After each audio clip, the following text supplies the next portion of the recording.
Good evening, everybody. Thank you so much for joining us for this evening's London Java community event sponsored by JFrog. For those of you who don't know me, my name is Abby. I work with Barry Cranford, who's the founder of the LJC, and I have the privilege of welcoming you this evening, or this morning if you're in Denver like Melissa.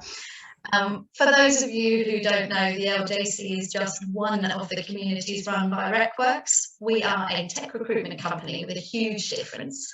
As a company, we believe that recruitment really can be a force for good in the industry beyond just placing people in jobs. We have a particular focus on learning, mentoring, and personal development. From our perspective, if people want to learn and others want to teach or share knowledge, we are happy to connect you through our communities and events. We see this as giving back to those we've worked with in the past, but also paying it forward to those we hope to work with in the future. To date, we have run over 700 different kinds of events for engineers, developers, students, graduates, CTOs.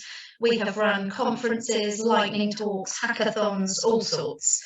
In January this year, we made our 4,000th introduction through our Meet to Mentor program. We're really excited about that and looking forward to seeing where that's going next too. As I've already said, we love to give opportunities for people to connect, and this event is part of that. If you'd like to know more about any of our communities, please do get in touch with me or Barry, and we can take it from there. The recording of today's workshop will be available for you on YouTube. I will put the link to the YouTube channel in the chat, or you can message me on LinkedIn. Again, I'll put that in the chat and I can get the video to you when it's ready. As Melissa's already said, if you have any questions while we're going through, please do feel free to unmute yourself and ask them, or you can put them in the chat as we go along, and she'll be able to hopefully pick them up as we go. So without further ado, I will hand over to Melissa to start you off with your session. Hi, thank you so much for the introduction. I'm going to share my screen and throw up a slide right now. Solely, he is with me today as my support person. So if you run into technical difficulties during the workshop, feel free to ask for help in the Slack or in the chat, in the Zoom chat, and Solly will help you out. I'll also keep track if there's anything that I can answer live as well. So I'm going to share this slide. The first thing that we're going to do is get our environment set up. So let me do that part first.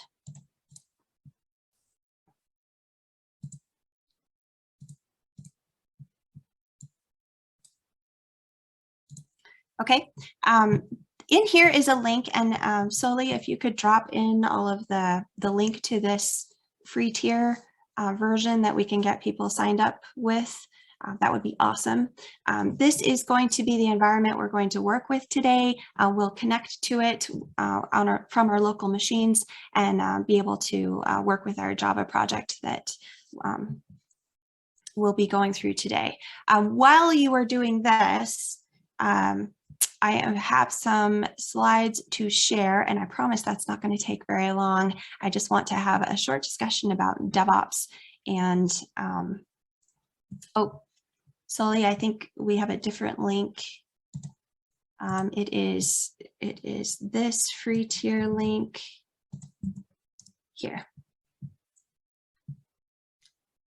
All right, it should say free DevOps LJC. That way we can tell who signed up and be able to help you appropriately while we move along here. Okay, so now that you have this link, please make sure that you choose AWS. I'll put this in the chat too.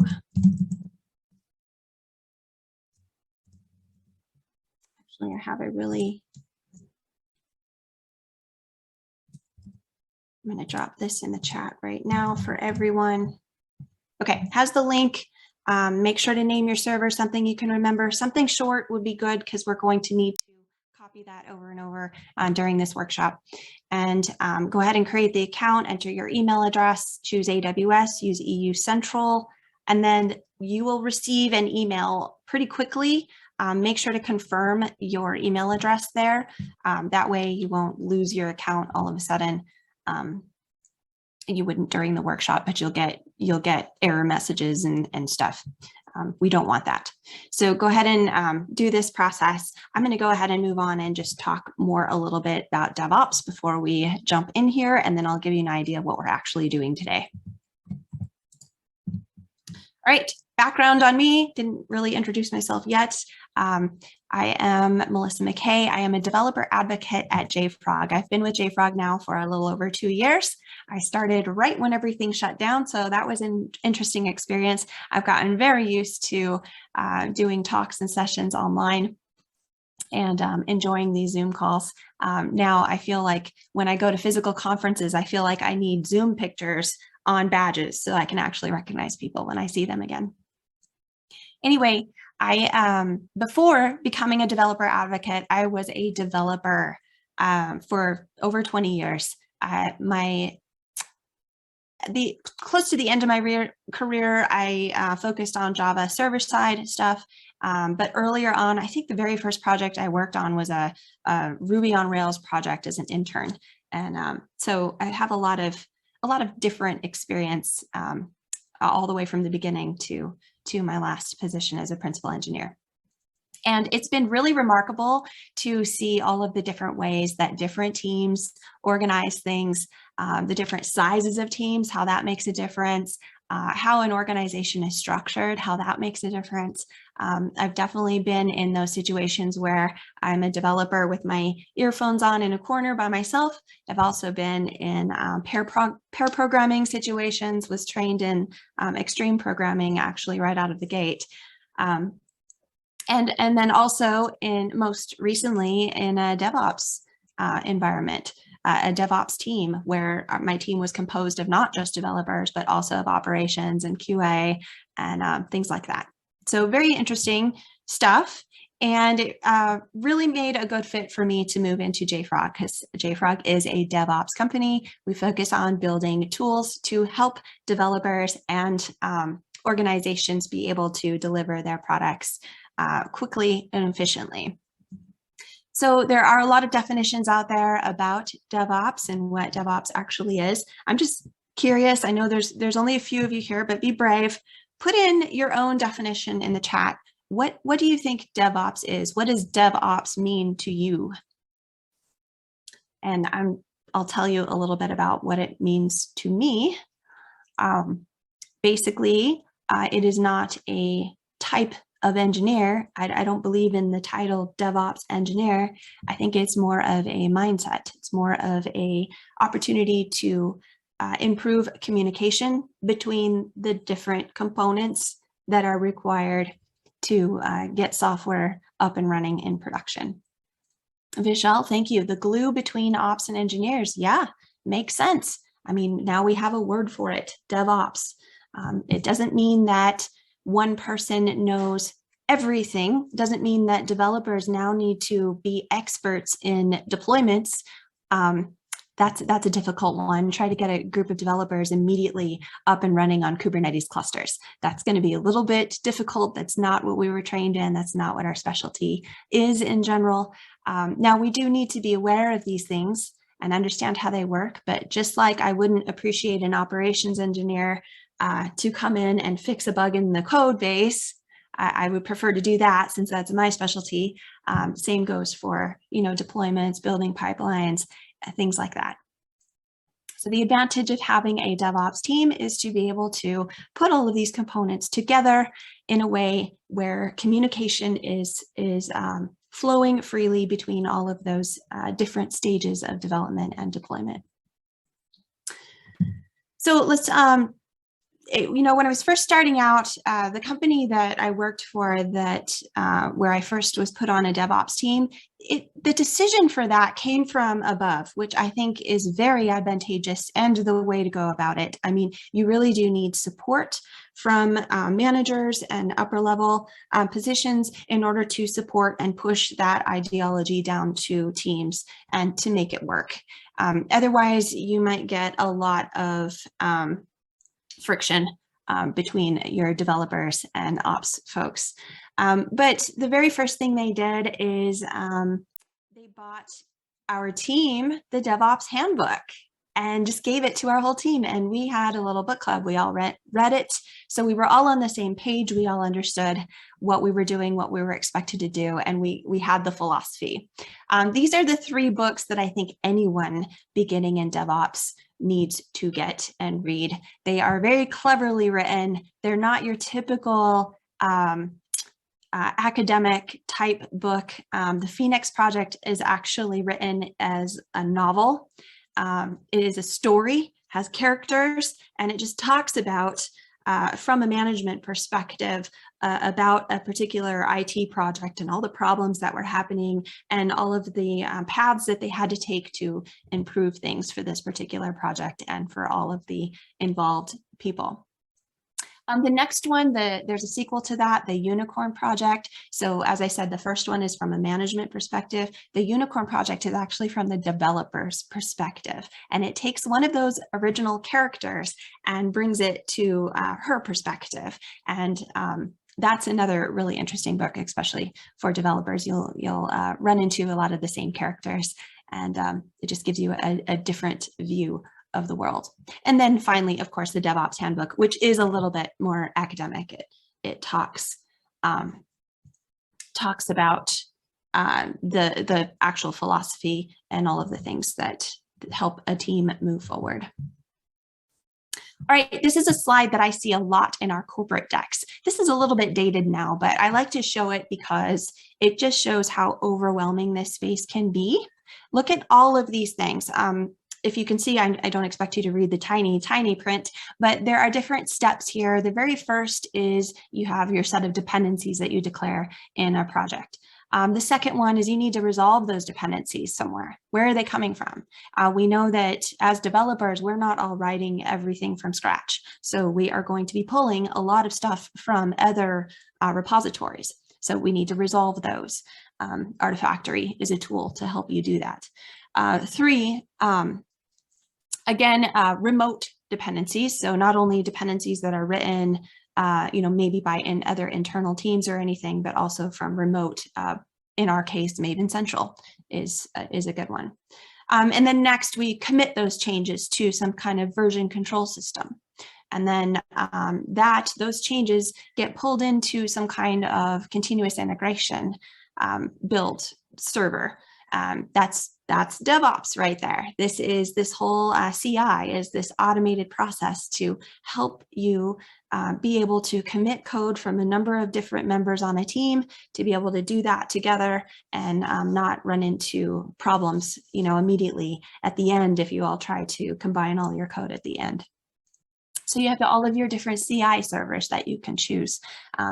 You can see there's a ton of choices in there. And then, your build, all of your package managers and stuff. Your CI server is also going to need to build your project, also resolve dependencies. And then you need to go through a QA process, of course, and then of course you end up in deployment eventually. As developers, we're definitely going to be more on the left end of this entire pipeline. We deal with working in our IDEs, committing our code. Ideally, that's where we should stay. That is where our expertise lives. We are making sure that we're writing our code responsibly, that we're composing our classes and our methods and all of this in a way that makes sense for future developers to be able to follow. And then we commit that to version control, and then we get notified if there's a problem. So a lot of that is what we're going to be focusing on today. There's some little details that, we tend to gloss over, especially if you're a junior developer just starting on a team. These get glossed over. So all of these components, I'm just going to quickly gloss through this. There's pretty colors here, but as we've matured in our pipelines, we can kind of put in these different sections, the different things that need to happen as we build and deploy our code. And as you can see at the beginning, we have the source code repository. We go through continuous integration. We have our package managers where our CI servers are able to build. And then we put in a security scanner.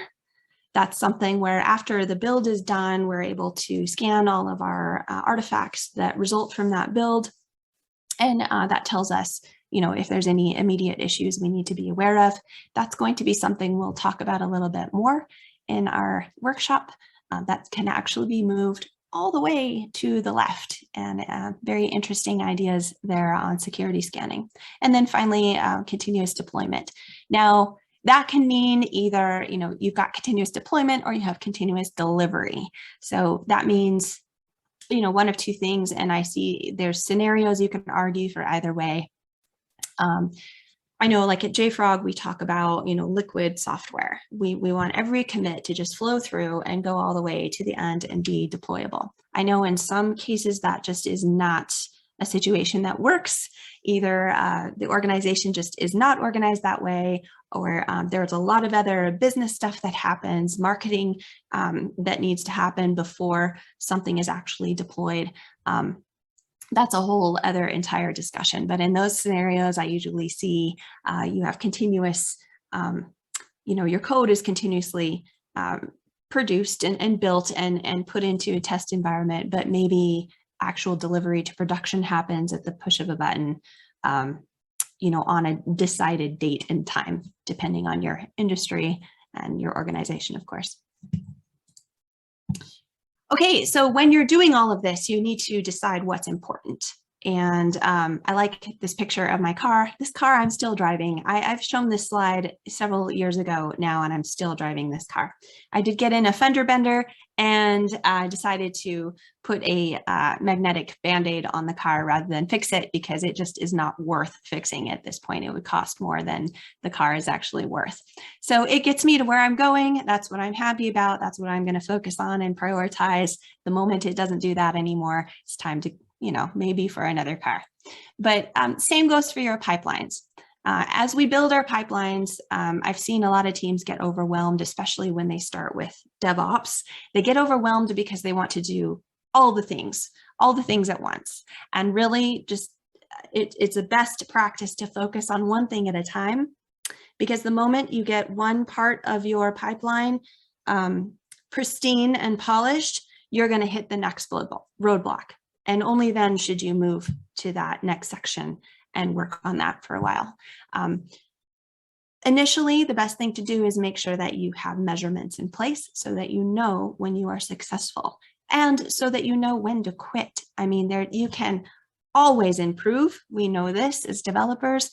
Code can always be improved, but at some point you need to decide when it's not worth it anymore. It's the cost versus benefit is out of whack.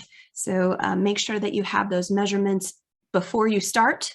And once you've met those measurements, reconvene, come up with new measurements and a new direction.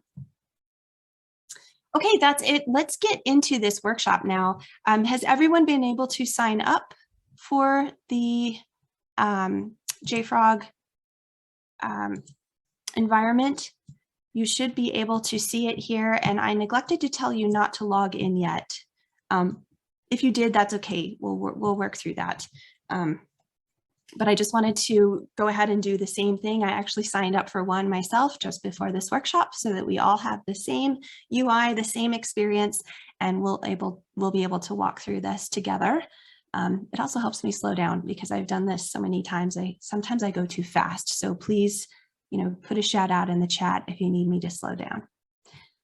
Unless anyone says otherwise, I'm going to assume that you all have signed up and you're ready to go with your particular instance. The next thing I want to provide you are the instructions for this workshop. This way you can have these to continue with if you want in the future, or repeat them at another time. I'm going to put the link here in the chat.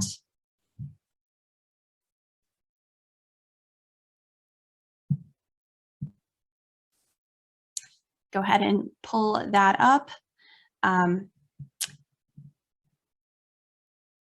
Notice that when you clone, I'm going to ask you to go ahead and clone this repository here, and note that we're actually down a few levels in this repository. So once you clone the GitHub repo, go ahead and navigate to the complete directory. And I have the instruction here.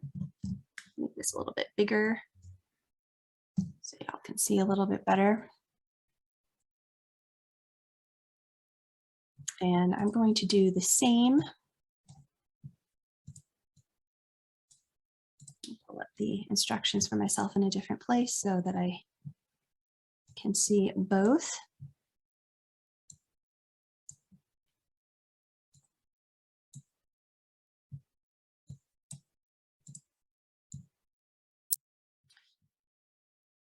Okay, in this directory, note this this portion right here, GS Spring Boot Docker. This is actually a Spring Boot project that has been out there for a long time. I picked it for a number of reasons. I also picked it at a certain checkout, so I copied the entire thing. I didn't. It's not, you know, it's not the most up-to-date version of that repository. The reason I picked this one is because there are several concepts that we're going to go over here. The first is just setting up your general build, how you would do that as a developer. And I'm going to touch on some things that maybe you haven't been exposed to, or maybe have just been handed to you from operations or whatever. I really want to dig in and get into these details so that you understand what's happening.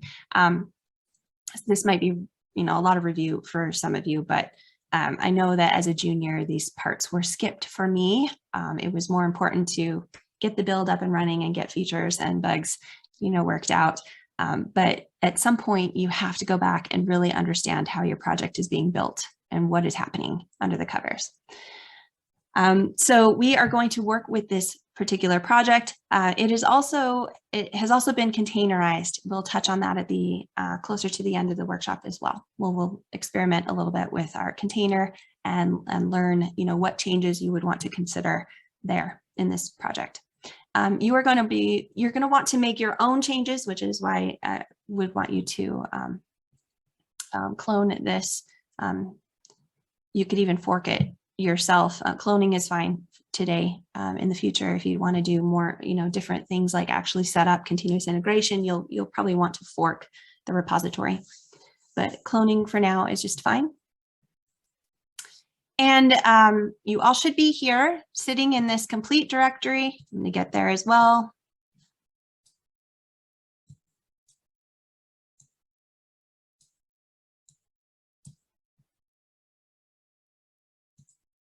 All right, and the next thing that we are going to do is to build the project. So I have a command there in step 3. It's Maven package, and then we're just going to run it and make sure that everything is working okay. This is, imagine, you know, being ramped up on a project, and this is the first thing you're given. You're given the source code.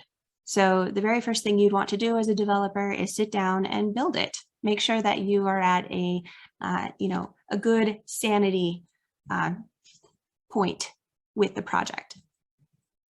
Now, if you haven't built this project before, it's going to take a while. I've built this a few times today already, so I have a lot of stuff cached in my local Maven repository. We're going to go look at that in a moment. One thing I want you to notice, though, is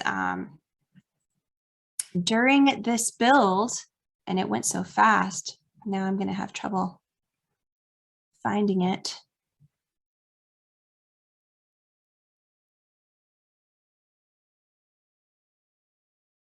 Here we go. Okay, so I have everything cached. Let's see, I'm just going to quit this for a moment.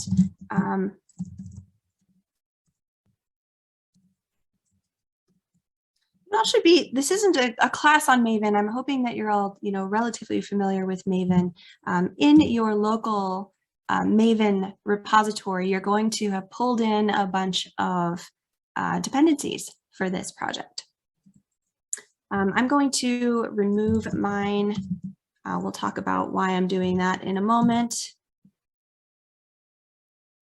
I'm doing that because when I build this project, I want to see where these dependencies are coming from. Now, I'm going to stop the build right here. Look at all of these. Oh, look at all of these links here. So I have my settings XML set up right now. And normally when you're first starting a project, you might not have that set up yet, especially if you're pulling something down from open source or whatever. You're probably just wanting to pull from Maven Central. So let's see what that looks like. And yours, if you haven't set up your settings XML or anything, yours is going to look very similar. So let's see. I want to, oops.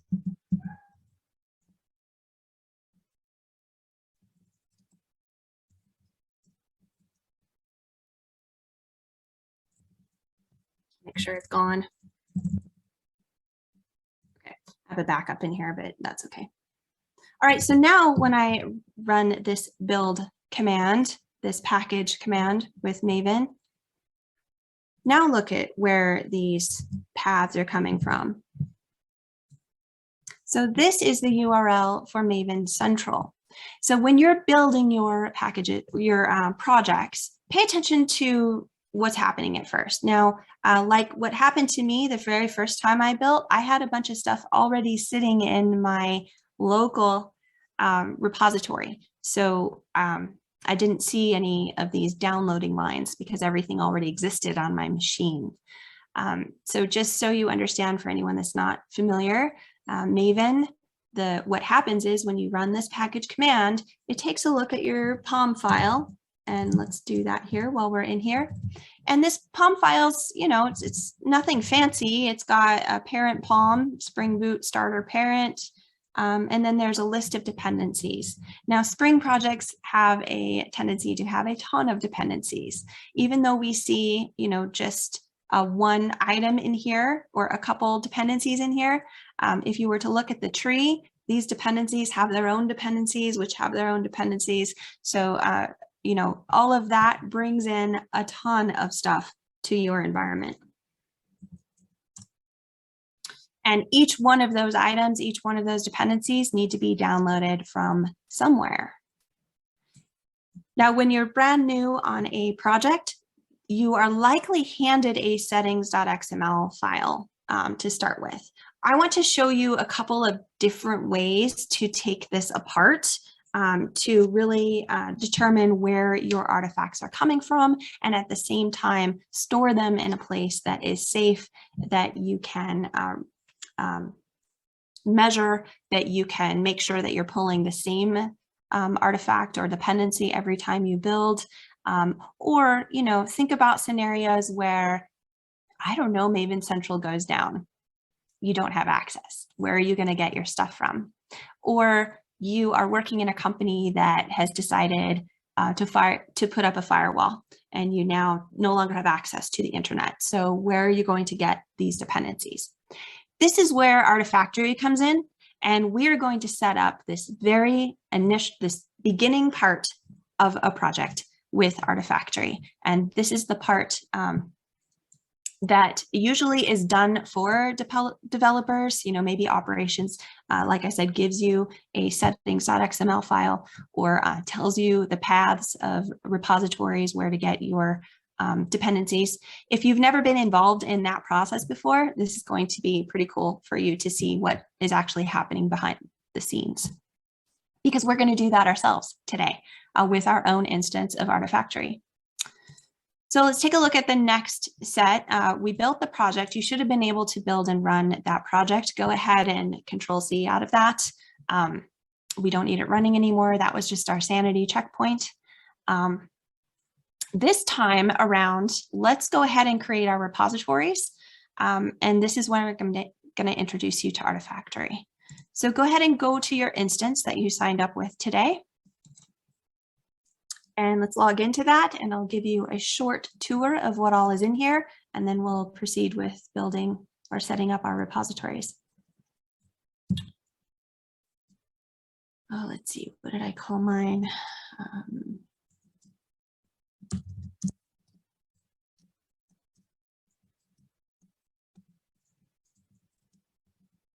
Your username and password should have been emailed to you. Let me know if you're having trouble logging in or anything like that.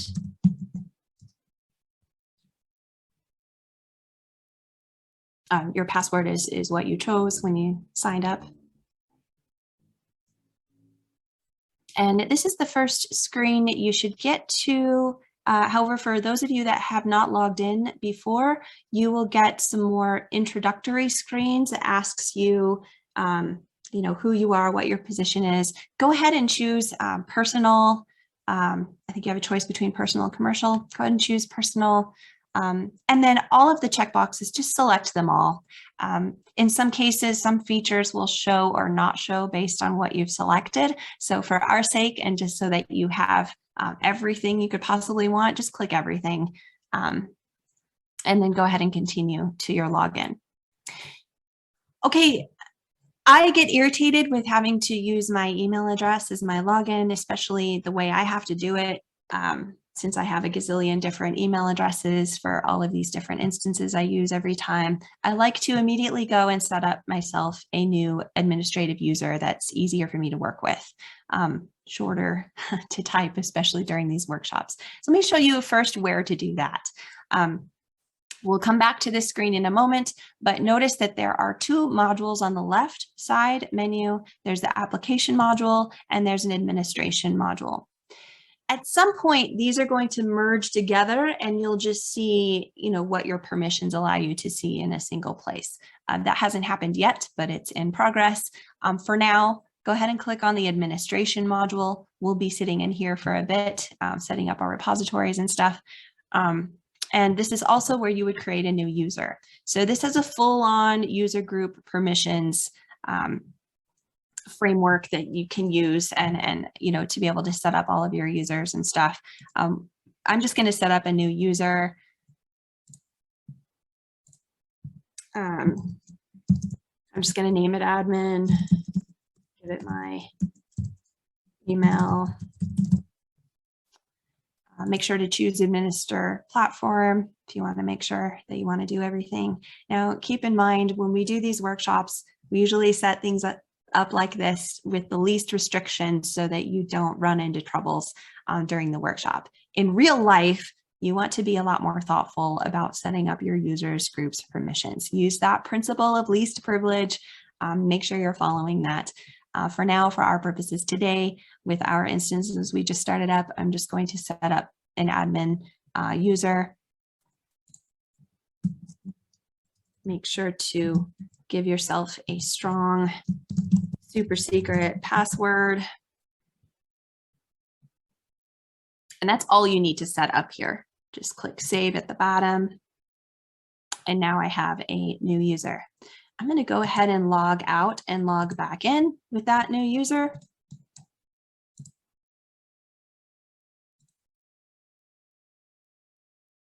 When you log out, you'll need to refresh the page in order to put in your new username.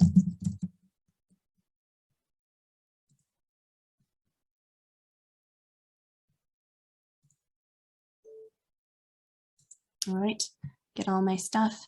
We have our Todd, the frog bot here. I'm going to close him for now. We don't need his help today. You've got me. All right.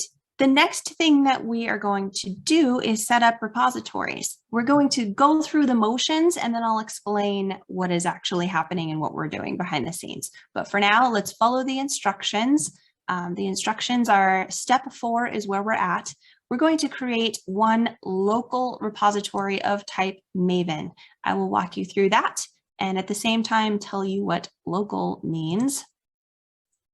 So to set up repositories, make sure you go to the administration tab, go to expand repositories, click on the repositories menu item, and you should already be sitting on local. Over on the top right, there's an add repositories button. Click add repositories. And this is where you'll choose the package type, which notice there's a lot that we support here. Today, we want to use Maven. Now, I just want to tell you a quick story when I first started and when I was first introduced to Artifactory, it was as a developer, and I didn't see any of these screens. I didn't see any of these options. And I was a team lead at the time, and I knew I needed to set something up, but I didn't know what. So I contacted, opened a ticket with operations to give us a repository to put things. And their response to me was, well, what do you need? And I'm like, well, I don't know. I just need a place to put things. I ended up setting up a generic repository and putting everything in there. Our project actually included, some JavaScript, some Java, some Python. I mean, there were a number of different components to the project. I put it all in the same thing. I put it just in a generic repository because I didn't know any better. I didn't know what was available out there. But being able to look at this and understand now how that's actually set up, now I can better answer that question. What do I need? It's more of what do I want? What do I want for my project that's going to work for me, that's going to work best for me? So if I were to go back to past Melissa, I would have opened up several different repositories, one for Python, one for JavaScript, one for Maven.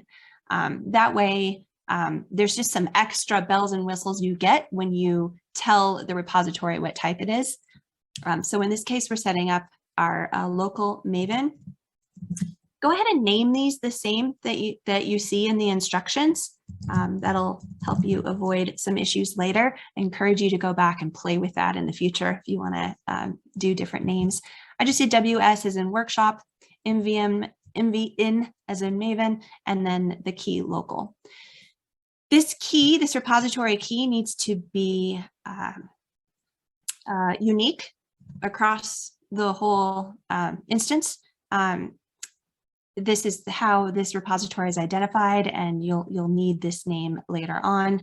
For Maven, there are a lot of other settings here, but it's pretty opinionated.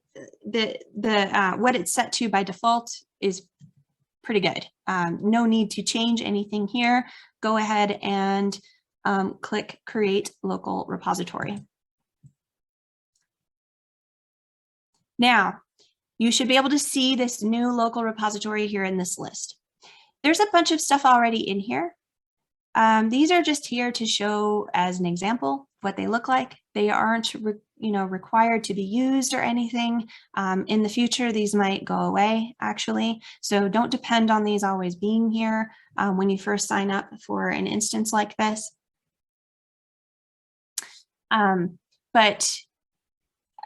This new one that we created, the first question is, what is local? What does local mean? Local is a repository where you put all of this stuff that you build yourself.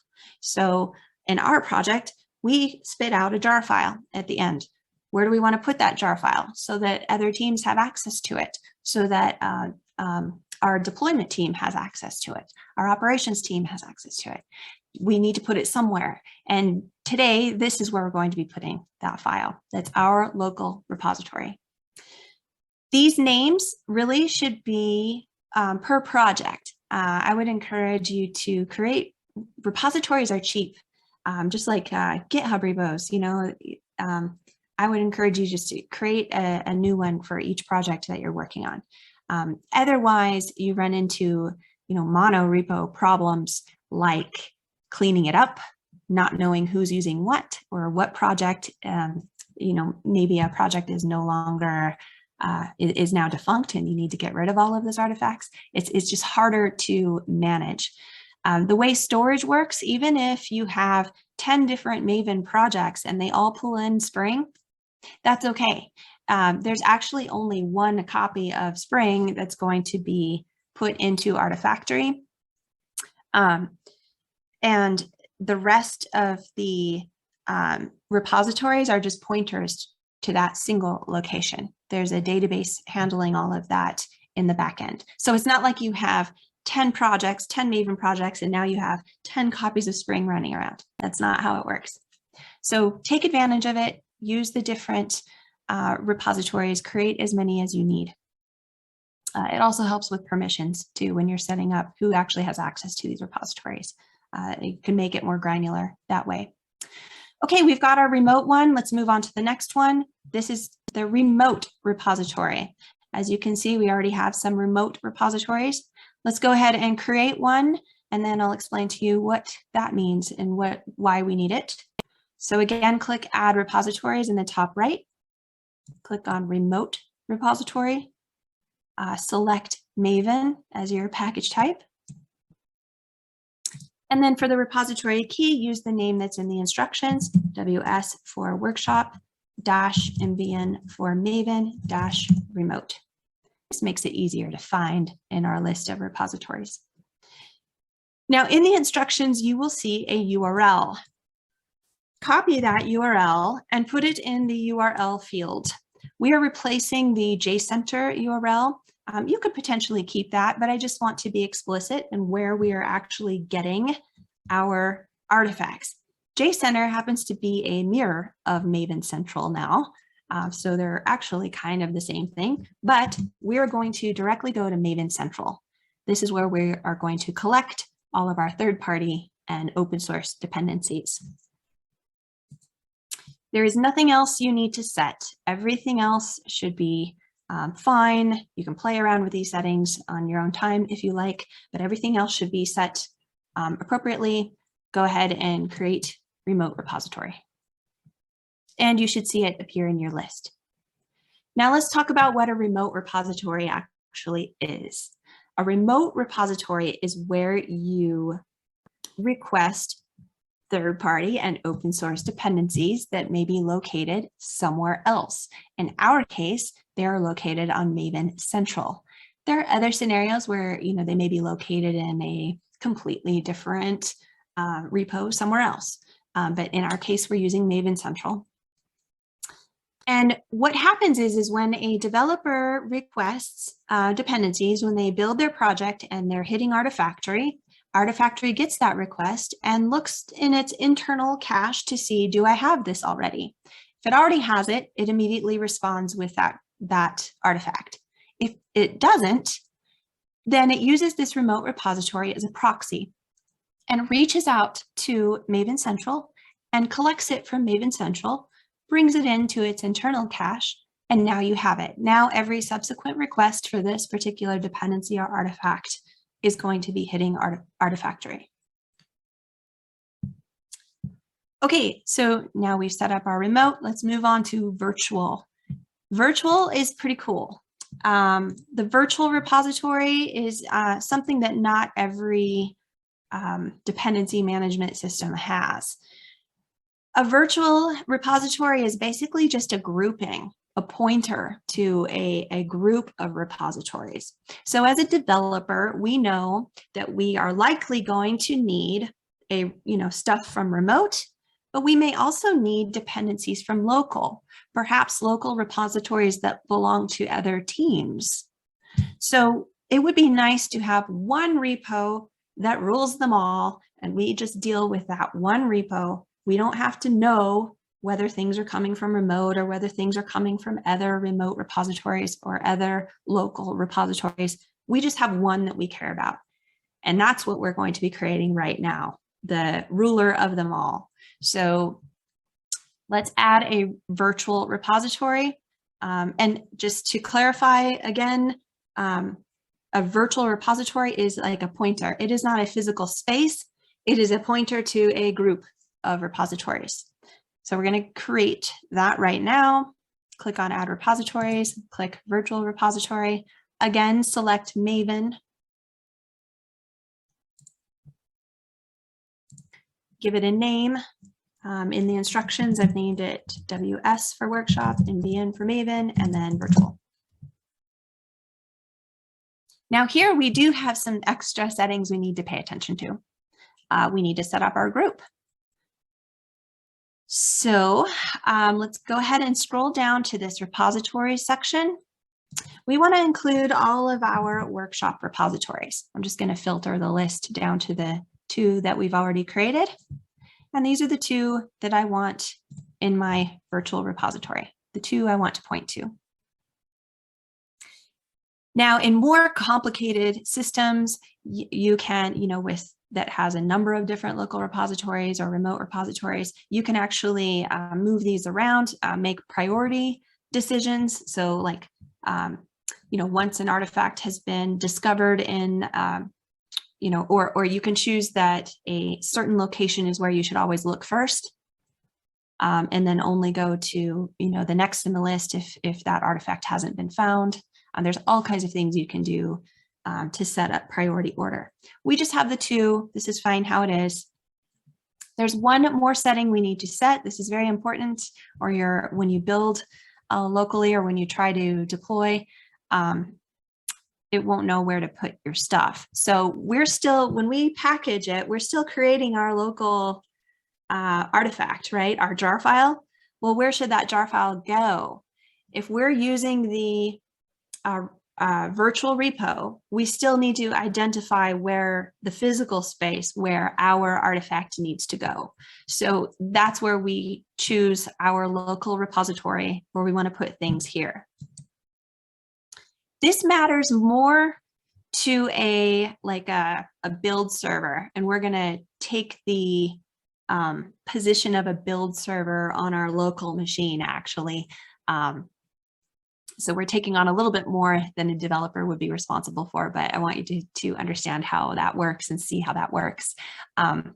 This is important for a build server. So when we check in our code and our code gets pulled into the build server builds the artifact, and it needs to know where to put it. And that's what we've done here. We've indicated we want those artifacts to be pushed into local. Okay, click create. Those are all the settings we need there. And I'm going to pause just for a moment. Does anyone have any questions? See, we had someone, Mark had to leave. We will definitely, he can check out the recording later. All right, if there's no questions, I'm just going to plow right along. Okay, so our next step. I told you we were going to kind of take the position of a build server. And this next step is going to show you how to do that. This is probably not something I would do regularly as a developer, but this is a tool that I want to show you and get you familiar with, because this is something that you would definitely use in a build server or in other sections of a development pipeline and delivery pipeline. We're going to learn about the JFrog CLI. It's a very powerful tool. There is a link to get this. It's a very small download. The link is in the instructions under step 5. This is what it looks like. I just used curl to install on my machine. Very quick, very easy, tiny little thing. So it shouldn't take you but a minute. There is also documentation for the CLI. I'm going to drop a link to that in the chat.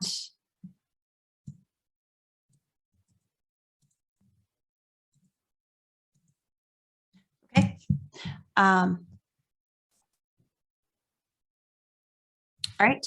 And then if this just gives you more detailed documentation on the JFrog CLI and how powerful it is. I'm going to narrow that focus, way down to what we care about today. But go ahead and get that installed. What we are going to be doing is setting this up. So remember when we did our build, let me pull up my terminal again for you. Remember when we did our build, everything is coming from Maven Central.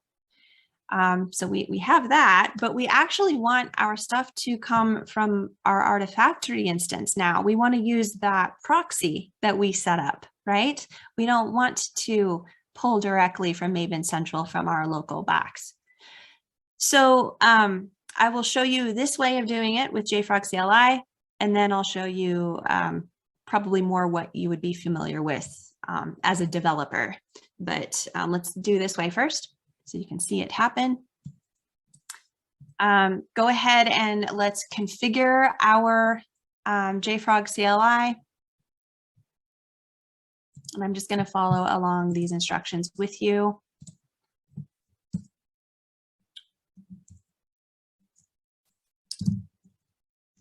It doesn't matter right now which directory you're in. I'm just going to stay in this complete directory because it will matter coming up. But for now, I'm just going to do a JFrog config add. And I hope you all can see this. Make this a little bit bigger. There we go. Okay, unfortunately, this is at the bottom.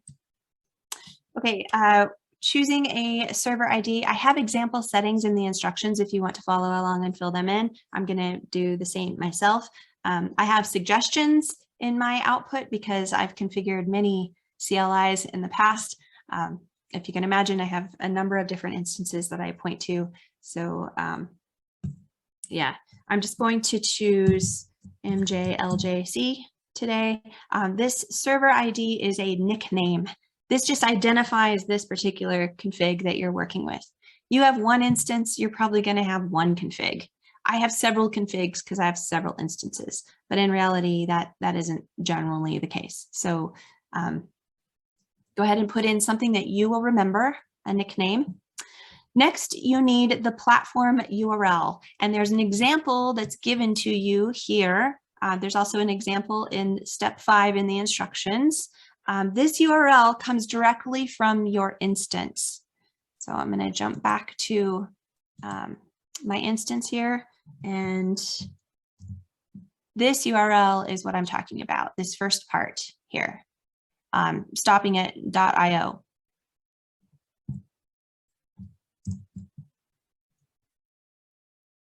All right, I'm going to go ahead and put that in. Do put in the HTTPS : //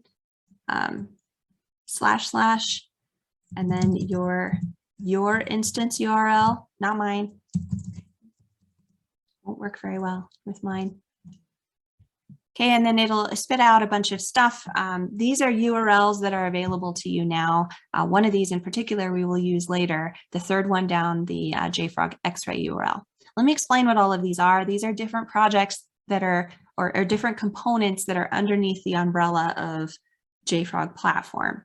So we're using Artifactory today. We'll start using Xray a little bit later. These URLs are all fine the way they are. Just go ahead and save and continue. The next thing you're going to be asked for is an access token. You can certainly set one of those up if you like, but today I'm leaving this blank because I'm just going to use my username and password for now. My username I had already set up as admin. Set yours up either if you created a new user along with me earlier in the workshop, use that. If you didn't, use the credentials that were emailed to you or that you used to log into your instance. So that would be probably your full email address here. Mine, I changed to admin because I knew this was coming. And then your super secret password. The next question is the Artifactory reverse proxy configured to accept a client certificate. Just answered no for this one for now. It's a more advanced item we won't get into today. And now you should have a configuration.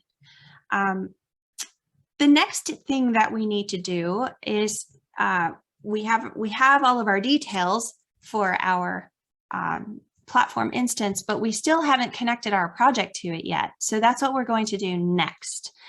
There's another command called jfmvnc. That's JFrog Maven config is what that stands for. We're setting up our Maven project to connect to Artifactory when it pulls all of its dependencies. So go ahead and run this command. This is step 6.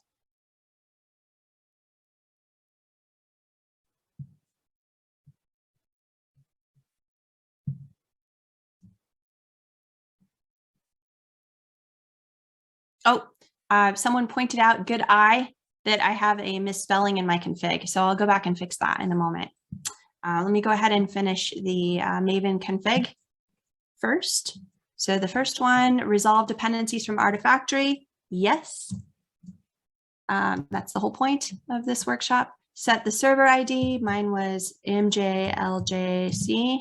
You get some tab complete options in there. Use those. They help.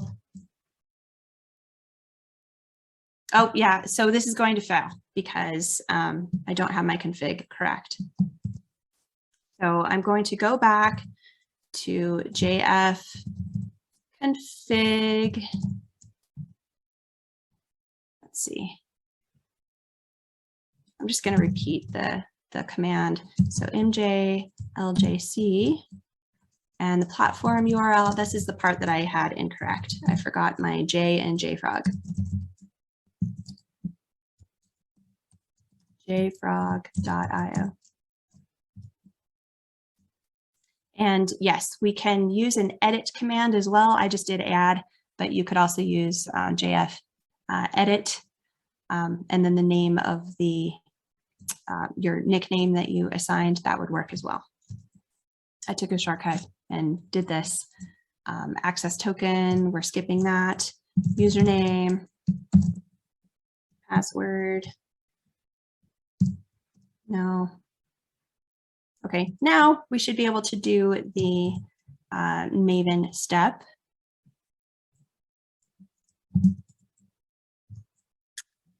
And yes, we want to resolve dependencies.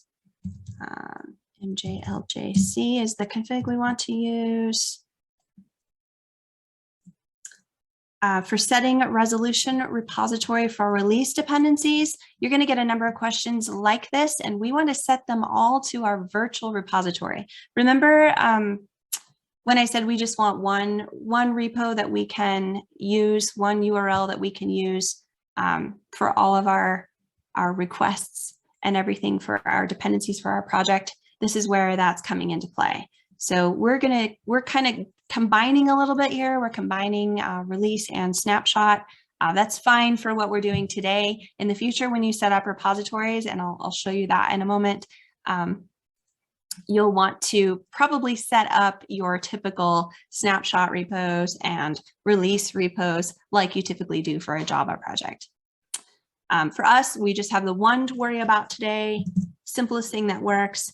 If you remember, we named our virtual repository ws-mbn-virtual.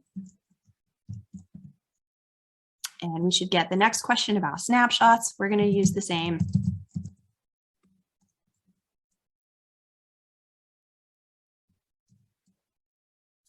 Do we want to deploy? Now, this question is important. As a developer, you probably don't. You probably don't want to be deploying stuff directly to your Artifactory instance from your development machine.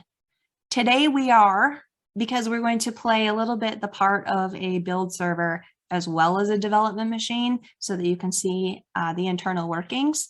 So today, since I'm wearing the hat of a build server as well, I'm going to say yes. When I build my project, I also want to deploy that artifact because I want to see it happen. I want to see how that works. Again, use the same identifier for the server ID. Again, use the same virtual repository. It'll ask you, where do you want your releases deployed? Where do you want your snapshots deployed? And today we're just going to use all the same place to make it simple for us. Last question, would you like to filter out some of the deployed artifacts? In our case, no. We just want everything we built to go ahead and be deployed. All right, you should have gotten this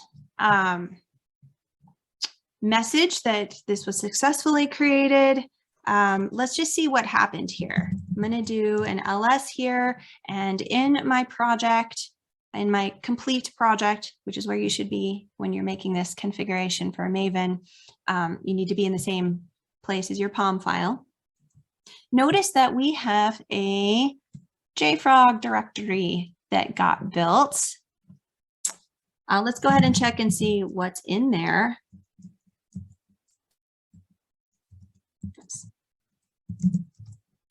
We have projects, what's in projects. We have a maven.yaml file. Okay, let's go ahead and see what that is about.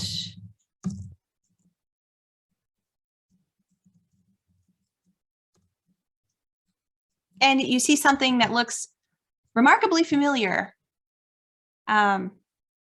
you might, I mean, this looks to me much like this could just be refigured in a way, and it could look like your settings file, right? It indicates, you know, what repos, what server ID you're using, that kind of stuff. This is specific for the JFrog CLI so that it knows what instance to contact, where to get your dependencies from.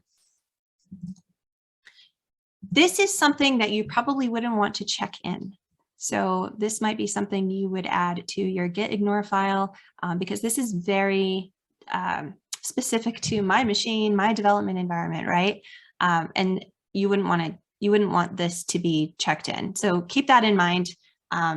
This is probably something that you would want to make available to your build server, but probably not something that you would want to have in this particular code base. Now that I've done that, now that I've configured, and we took a look at the files, remember in our previous build, everything started, it was getting pulled from Maven Central, and now it's sitting in our cache. So the problem we have right now is that now that our build succeeded and everything is in our cache, nothing's going to happen. No requests are going to go out anywhere because we already have it on our local machine, right? What we want to do is make sure all of those artifacts and dependencies get populated in our Artifactory instance. And the best way to do that is just get rid of your cache, your Maven cache. Now, if you're on a machine, you have a lot of work that you're working on, and you're not like on my machine where I can just wipe things out every day. Please make a backup of your repository directory instead. That works too. I have both options there in the instructions. I'm blowing mine away, but keep in mind, if you do that and you have a ton of projects you're working on, you're now going to have to re-download everything again. So since I am not in that situation, I'm going to go ahead and get rid of my Maven cache. And now, when I package this project,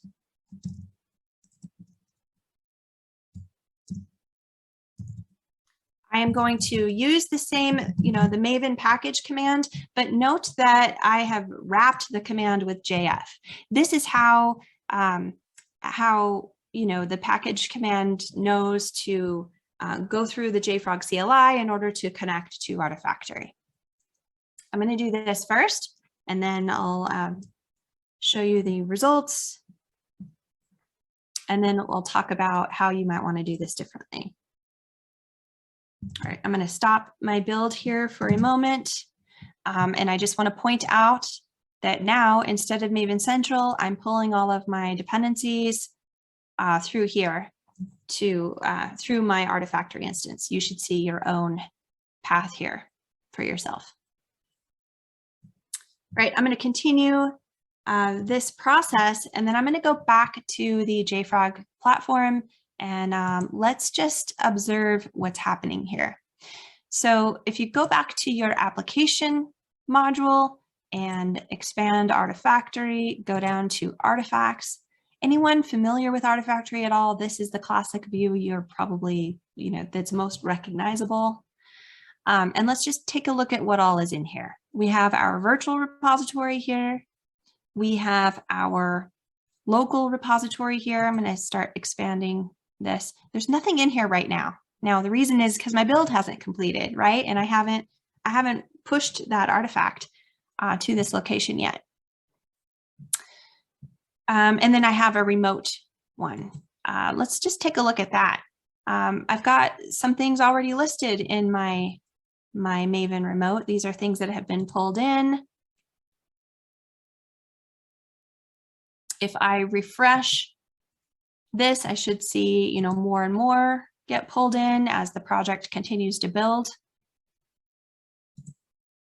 You should be seeing the same. All right. Now, some of these remote repositories will actually show you a listing of everything that is available in the remote, not necessarily things that have been pulled down and cached.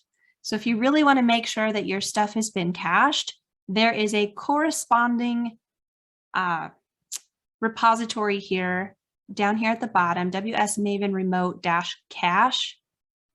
If you expand that, this is the actual physical location where stuff is being pulled in. So this is how you can confirm that these aren't items that are just listed to show you what's available. These have actually been pulled in from Maven Central. Let's go to our local. We still haven't finished building yet. But in our virtual, we should see both. We should see both the contents of the remote repository as well as our local repository. All right. Any questions there?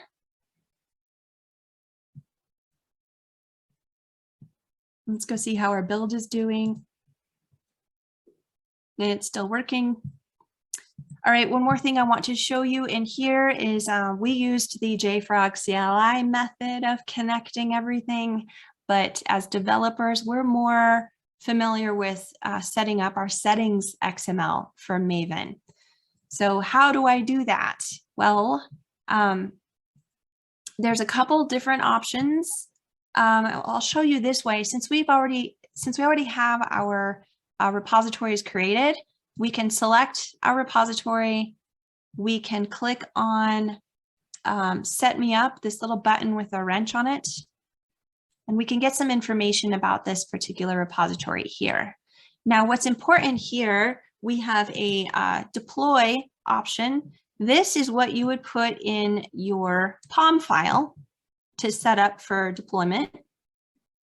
So when you build your application, you know, when you release, it'll actually deploy. And then this other section, this is where you come up with your settings.xml file. Type in your super secret password in order to get it filled in, generated correctly. And then we, you know, much like when we set up the JFrog CLI, we're going to choose all of our virtual repository for everything. If you click on generate settings, you will get a snippet. These are settings that you can use in your settings XML. You can just make this your settings XML or add these items to your existing settings XML. There's an option to download the snippet. You can put it in place there. I'm going to go ahead and do that. The reason this is important for you to know is I don't believe that JFrog CLI right now has a lot of support for the Maven wrapper, which a lot of our Java projects use. So being able to, I don't think you can wrap the Maven wrapper command in JFrog. It has to be Maven commands. So if you want to use the Maven wrapper, you don't want to use or wrap anything in JFrog CLI commands, you can do this, get your snippet, set up your POM file, and then you no longer have to build. You can just build the way you're accustomed to with Maven.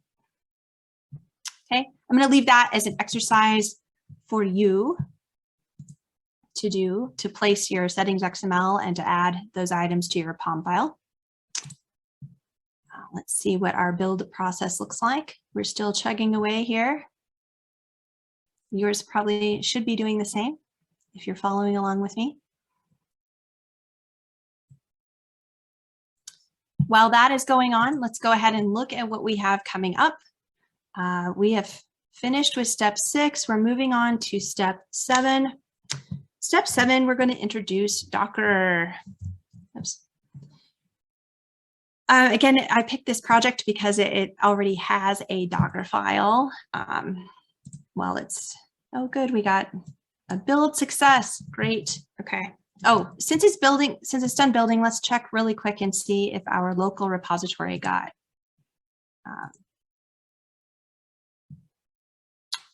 I don't think it did because we just did a package, right? So if I did a, what if I did a Maven deploy?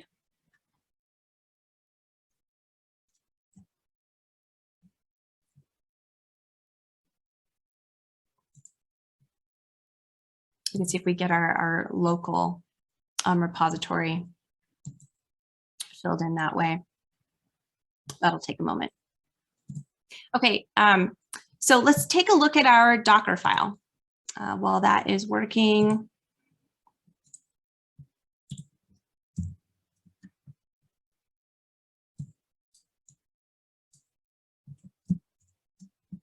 okay, apologize for that. Just want to make sure you can see it.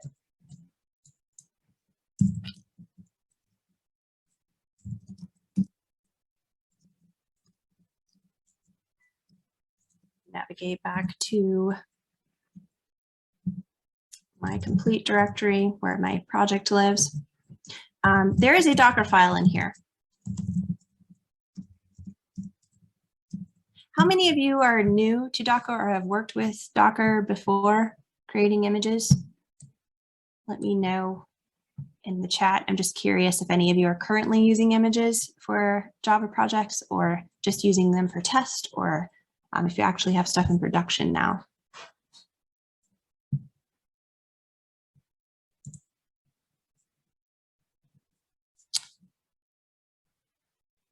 All right, so we have folks not currently using it, general idea, so this will be a good exercise. My introduction to Docker was just like this. I was given a project. It had already been set up as a, with an image and stuff. It was built by a third-party contractor, and at that point, the company decided to bring it in-house and put a team around it to continue to develop it and maintain it, add new features, things like that. And none of us on our team were familiar with Docker. It was all brand new to us. This was several years ago, 5 years ago, I think. So the very first thing was to notice this Docker file in the source, and this is an excellent way just to start learning about it. There are quite a few pitfalls that I ran into just because a lot of the defaults, the way things are set up, aren't necessarily the best way. And we'll go into some of those and why that would be. So this is the current Docker file. I think this one is interesting because there's a bunch of commands here. Each command actually builds an intermediate image called a layer. And each image that is produced by these commands, not all these commands, like this one doesn't create a layer, but this one certainly does. Copy, the run does. Each layer is a diff of from the previous layer. So as you're building a Docker image and a layer has changed, that means that everything above it could potentially have been cached if it was built before, but everything below it needs to be regenerated, rebuilt. So knowing that about Docker images and how they're built, this Docker file makes an attempt to take advantage of caching. So it brings in a 8JDK Alpine image. It adds a group and user to it for Spring. And then our Java dependencies, like our class files and stuff, have been organized in such a way that the files that change the least often show up higher in the Docker file, and the files that we would likely be in active development, those show up later in the file. So think about, maybe like class files that are implementations or not implementations. The implementations would be, at the bottom, since those are the things that change the most. So that's why I like this Docker file. This isn't the most common way that I see it done anymore, and we can chat about that later. But I like this one just to be able to tear it apart to understand exactly what it's doing. And at the end, there is an entry point. This just basically says when this image is launched into a container, this is the command that needs to be run in order to run the project. So we know that we've got a Docker file. We know that we're going to be building an image. Just like our work with Java, we need to do that same work with Docker. we need Docker repositories too. They will work exactly the same way, or at least the same concept. We need a local one for a local image. We need a remote so that we can proxy Docker Hub for this specific image, this OpenJDK image. And then we need our virtual in order to reference both of those. So I'm going to move out of this file for a moment. Let's go back to our instance and go ahead and start creating these repositories we know we're going to need. So go back to your administration section, and we are on step 7, the create Docker repositories instruction.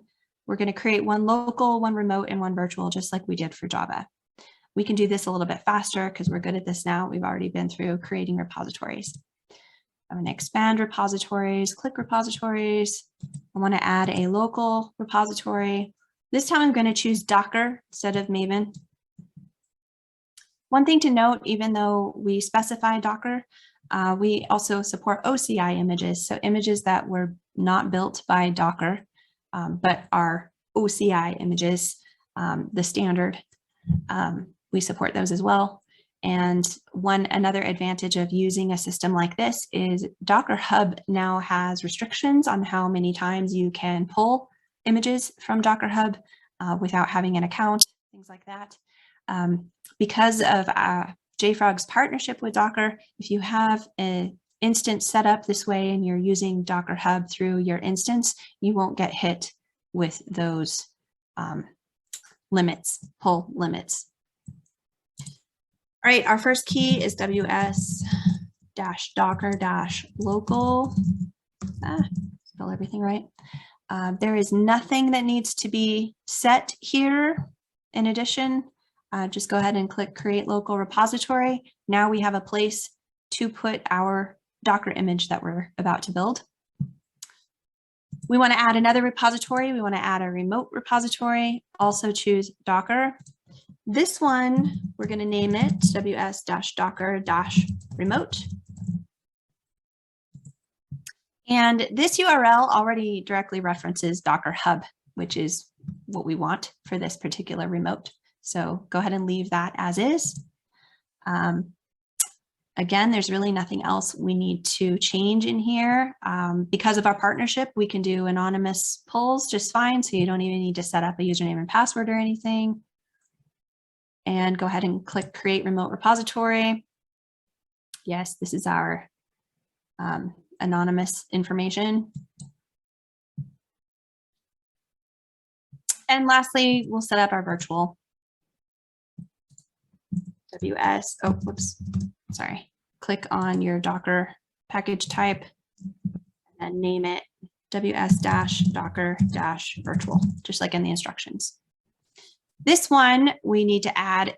Remember, this is a pointer, so we need to assign the group. We again want to filter the Docker repos for our workshop, and we can do that there. We want to add both of those, the local and the remote Docker repos. And just like with the Java one, with the Maven one, we want to choose our local Docker repo for the default deployment registry. This is a little bit confusing. Deployment is an overused term. What this means is not deployment like as in deploy to prod or deploy to an environment. What this means is where should we push these images to?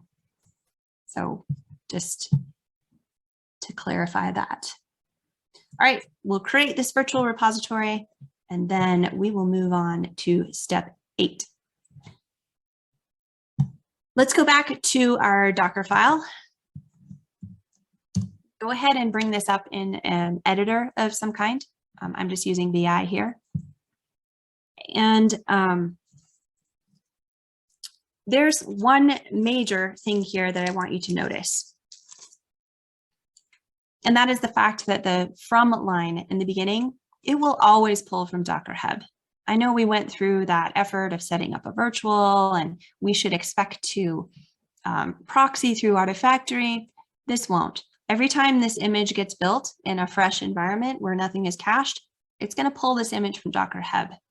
That is not necessarily what we want. We want to pull the image that we know our project is using. So we want this OpenJDK version 8 image, we want it to be stored in Artifactory. And we want to be able to pull it from there. In order to do that, we have to tag that image appropriately. If we were to have built that image, we could tag it locally and then push it directly. That's one option, but we don't do that as developers. We don't push images directly into permanent storage like that. That's something the CI server would do. What we want to do is we want Artifactory to know that we are requesting this particular image proxied through Artifactory.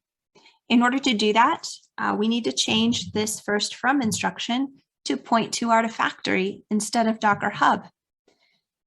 I find this all the time in examples online. They're all by default pulling from Docker Hub. Just like if you don't set up your settings or set up JFrog CLI or anything, the default for Maven is to pull from Maven Central when you run Maven package. Here it's set up to by default to pull from Docker Hub. So I've given an example in step 8 of what this line needs to look like. In a real world, we're going to hard code it today so you can see it actually working. In a real world, you would want to make this some kind of variable that gets passed in, because this might be different depending on which environment you're building in.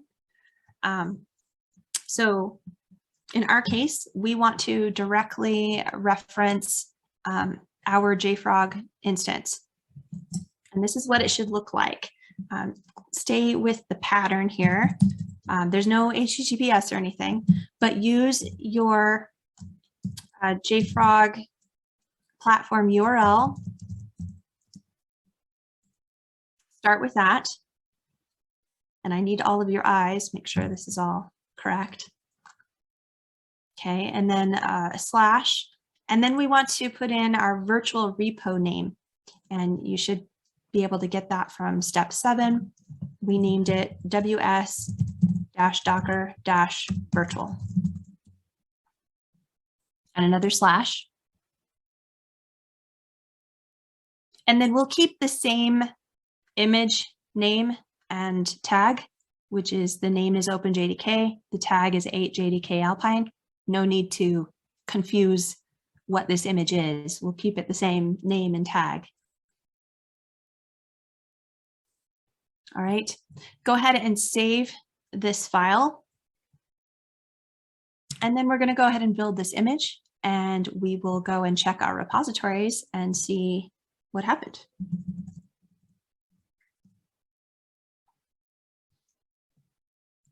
All right, in order to use our Docker registry, we first need to log into it. And that command is just docker login, and again, just your JFrog platform URL.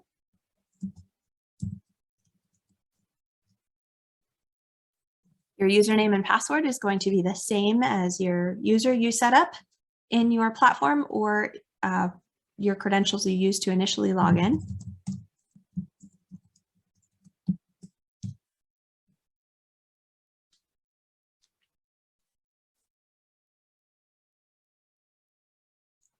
Okay, now remember our Dockerfile, how it was actually, let's just take a look at it again.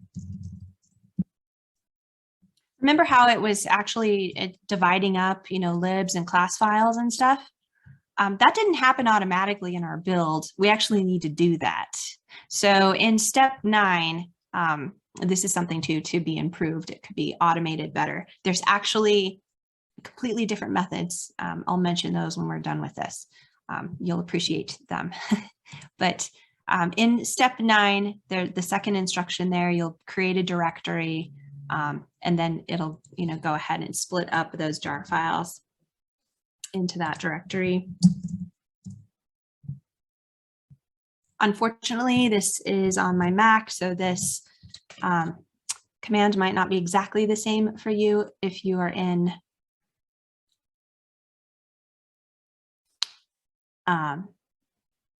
if you're in using a Windows machine or something. So we'll go ahead and run this. Again, that's just making a directory, blowing up the jar, putting the class files where it needs to be. Someone with really good eyes suggested I forgot the J again. It seems to be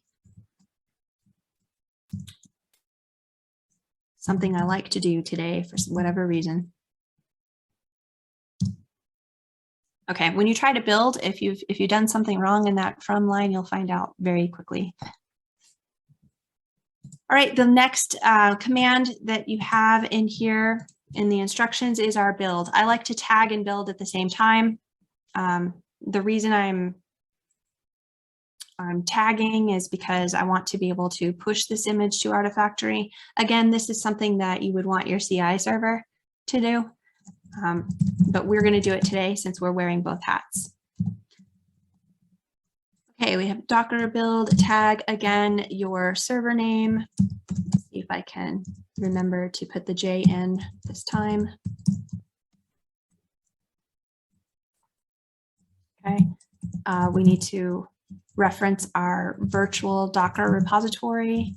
And then I'm just going to name this image. Remember, we're building our own image here. So this is an image I would expect to show up in our local repository when we're done. I'm just going to name it workshop. I'm going to call it latest because I'm not feeling very creative.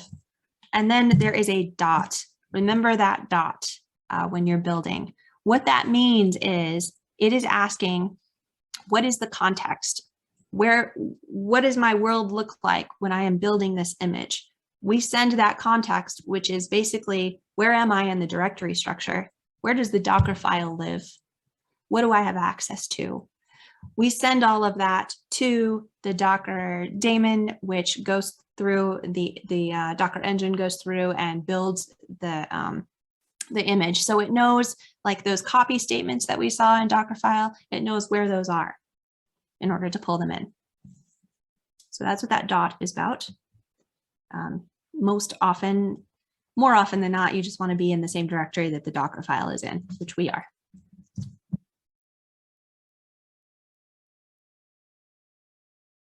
All right, this will take a moment.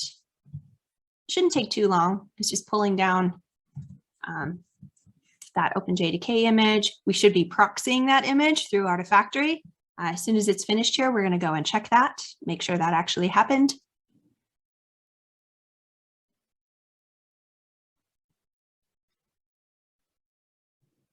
One thing to note, just like if you had Maven packages on your machine in your local Maven repo that have been cached, nothing happened with Artifactory. Same goes for images. If I happen to had already pulled that OpenJDK image from Docker Hub and it was sitting on my machine, then it wouldn't get pulled into Artifactory.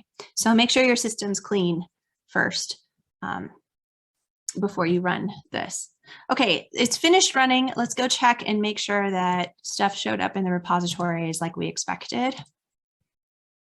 Let's go to artifacts. Okay, we have our default Docker virtual. We should see everything in here that we care about. Oh, not default, sorry. WS Docker virtual. I panicked there for a moment. Where does everything go? Okay, we have the library. We have the OpenJDK file here. This is the image that was pulled in from Docker Hub.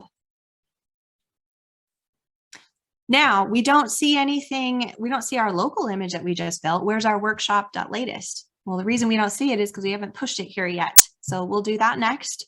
That will show up in here as well as in the local, not Maven, the local Docker repository as well, once we've pushed it. So let's go ahead and do that. That is step 10.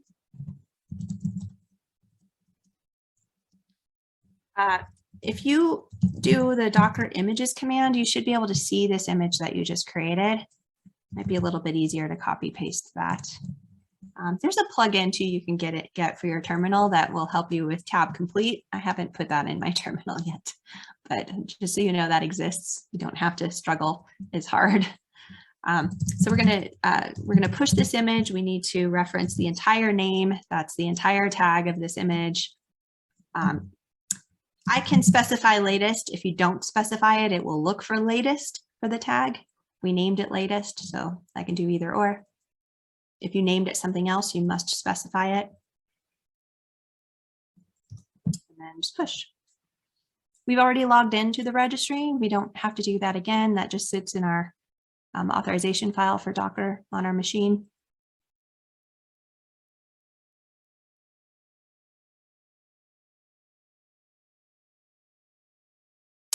And we should notice there's some lines here that says layer already exists. That means part of this already exists, which it does. We know that OpenJDK image already exists. So we're actually only pushing the different pieces that matter. That's pretty clever caching mechanisms that Docker has. All right, we should be able to navigate to our local directory, refresh that, and we now see our workshop image in our repository.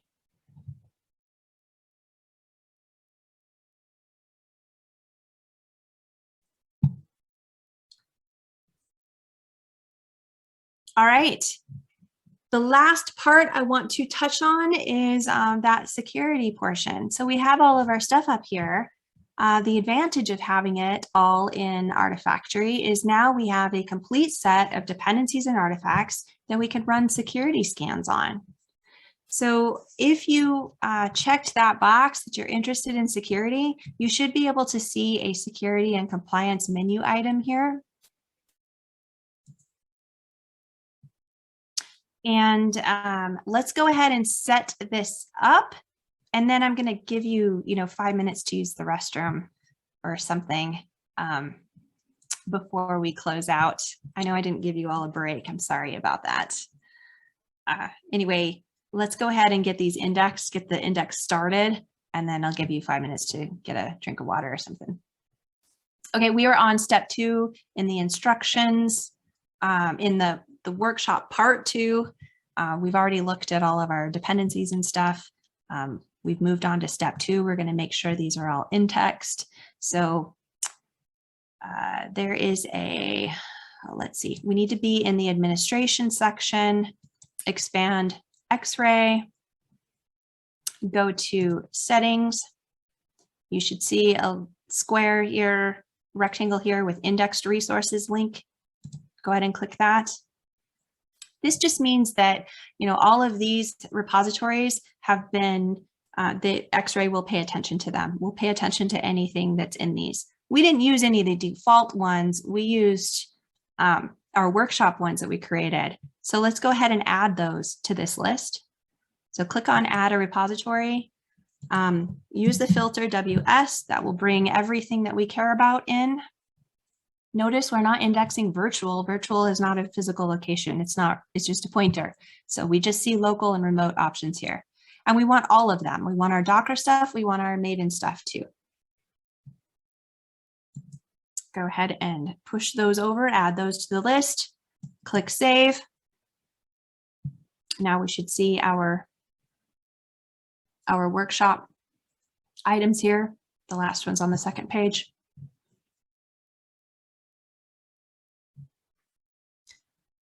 All right, and for each one of these, go ahead and click index now. There is a little item. You can leave all of these defaults the way they are. That's fine. But for each one of these items, there's a middle icon here that says index now. Go ahead and click on those for these. And I've got one on a second page. Do that one too. Okay, while those are indexing, let me give you 5 minutes. I'm going to set a timer here. We all know when to come back.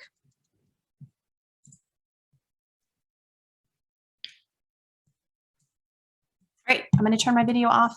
I'll meet you back here in 5 minutes.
All right, hopefully everyone got a moment to take a breath.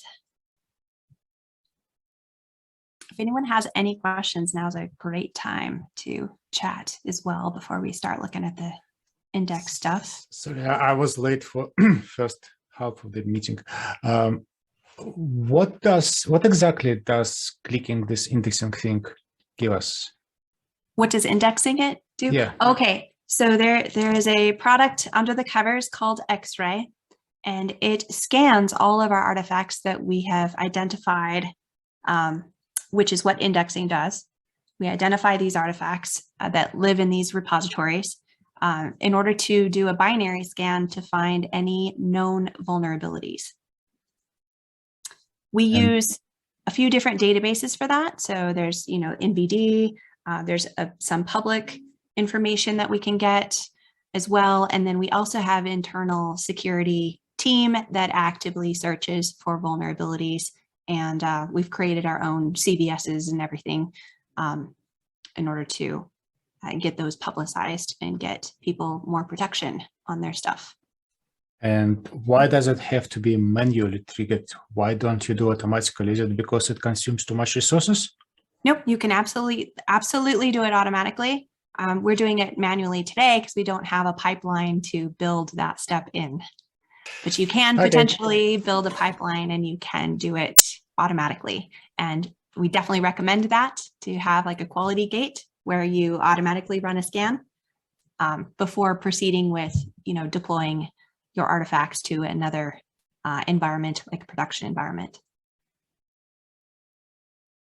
Make sense? The JFrog Cli has, and the reason I wanted to show you that too, that's how you would do it. When you trigger a pipeline, you would actually use the JFrog CLI to trigger a JFrog, an Xray scan. You can also set the scan to periodically scan in the background as well, other than just when you run the pipeline. There's all kinds of settings you can play with there. Today, we're just doing it manually so we can see it happen. We can see the value of it. We have our repositories. We just indexed them. That's something you would do at the beginning of setting up a project. You shouldn't ever have to do that again.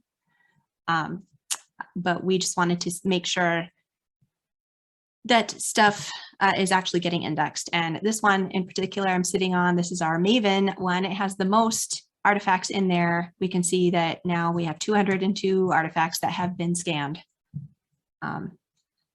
since we indexed this repo. And how does this Xray get updated? How does it get updated? Yeah. The database that includes all of the information, like the vulnerability information itself, that gets updated every 24 hours. And that happens in the background. Okay. That's handled by JFrog. And I assume that critical stuff like Log4j2 updates immediately. Yes. Okay. Yes. I can keep asking questions, guys, so please intervene. Please stop me. Okay, that's good. All right, let's go ahead and define a security policy now that we have our artifacts and stuff indexed. It doesn't tell us anything. We actually want to find out information about it. So go ahead and make sure you're on this administration module again. Make sure to expand Xray again. This time, click on watches and policies. I'm going to go through this pretty quick because I don't want to run out of time and I want you to be able to see it. So if I go too fast, you may need to go back and look at the recording. But go ahead and we are going to create a policy to begin with. A policy is what we want. We're defining what we care about. What severity level do we care about? What do we want to show or warn our developers about? So we're going to create this policy. I'm just going to give it a name. We're going to create a security policy. Note that you could, upgraded features, you can actually get license policies. You can set those up as well. That one's a good one for, especially if you're using a lot of open source stuff. And then Part of this policy, we need to set up a rule. We're going to set up a single rule. You can see how complicated this could get, how granular you can be setting these things up. We just want to, we don't want all severities. We just want to look at high severities. For example, anything high or greater, high or critical. Note there's a bunch of other things you can choose here. You can even choose, what to do. You can choose to send a notification. You can choose to block the download of a particular artifact. So for example, that log4j artifact, you could just, even though it's sitting in Artifactory, you don't want anyone to use it anymore, you can identify that artifact as something to be blocked. You can also fail the build. When you're first starting to do this and you're first, filtering out what you really care about, I would not suggest clicking fail the build for everything. You'll never get anything done. There's a lot of vulnerabilities that you will need to address, decide whether or not you really care about them or whether they're applicable for the project. All right, to click on save, we have a policy and a rule. Down at the bottom here, click on create.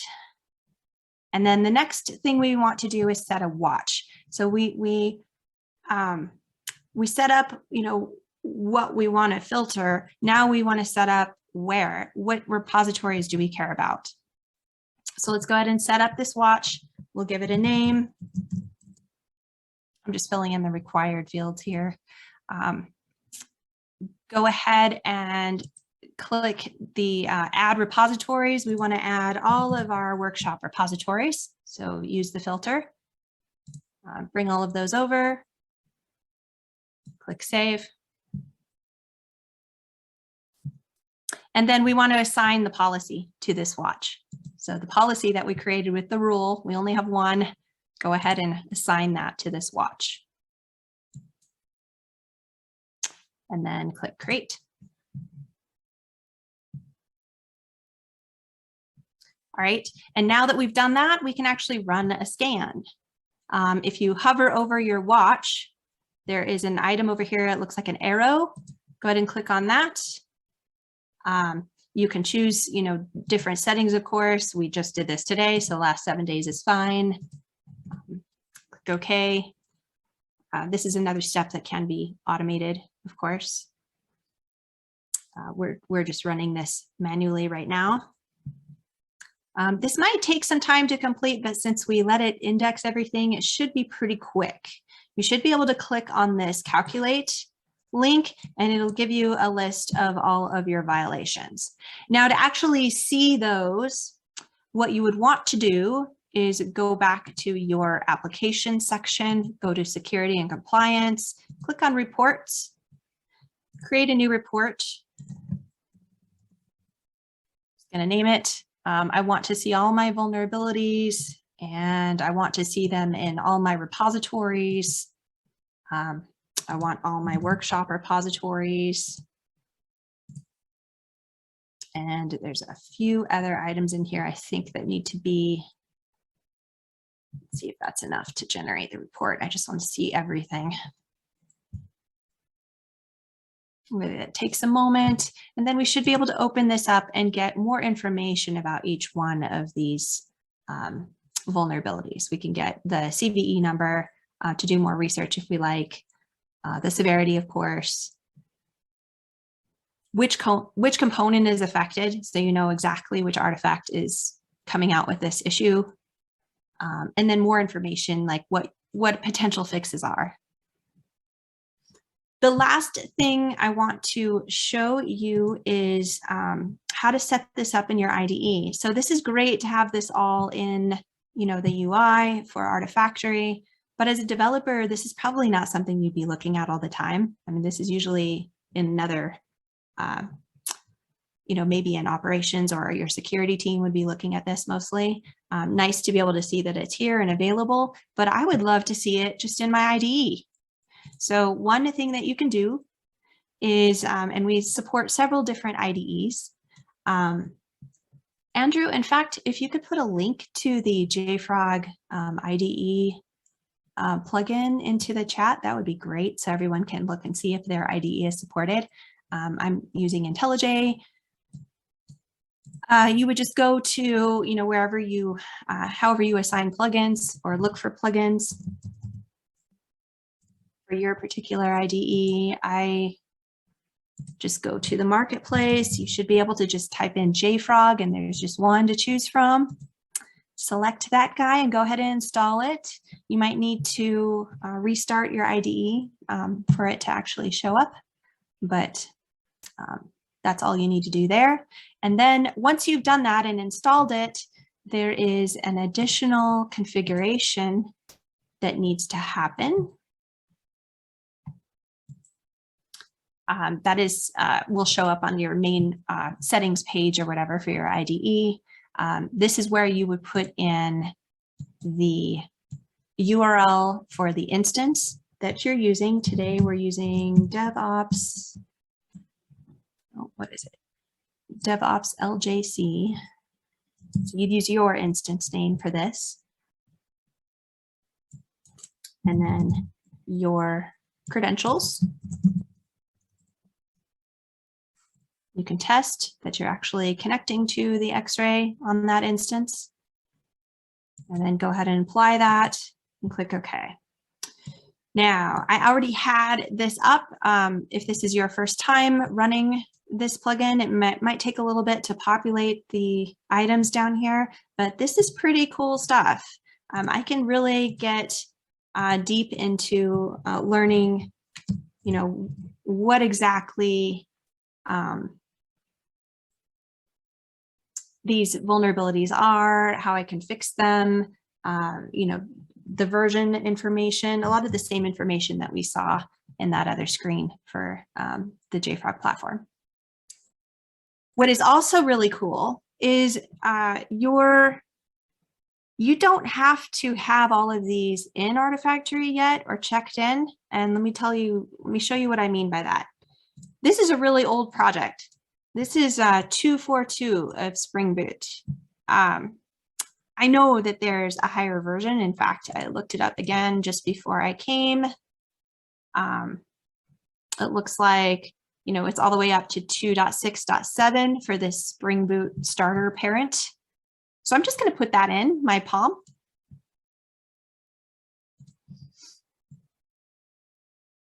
Oh, whoops. That's the wrong project. Okay, back to my POM file. I'm going to put in 2.6.7. And I'm going to let that run. And you can see that the JFrog plugin is actually working hard here because it's checking that out. And it's going to tell me whether there are issues with that version. So by doing this, I can check out if I want to add any dependency to my POM file, I can do that right here in my development environment and find out if there's any vulnerabilities I should be concerned with before even checking it in. Now, this particular one, I can't tell you if that's going to build. Obviously, you're going to have to do that work yourself. There may be some dependencies that no longer work now that we've upped the version so high, but that's in the developer's purview. You can definitely do that part on your own.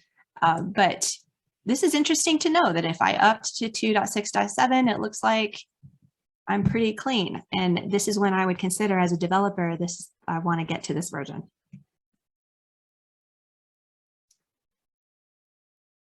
Okay, that is all that I had to show you. We have 1 minute left. I can stick around not too much longer. I do have another appointment, but do you have any last minute questions? Literally last minute questions. What's your main open source repository? Is it the one at the GitHub? The main open source repository. Yes, so if somebody wanted to contribute to your source. Oh, there are some available. Yeah, it's just in JFrog. It would be underneath there in GitHub. Okay. Yeah, thank you. Of course.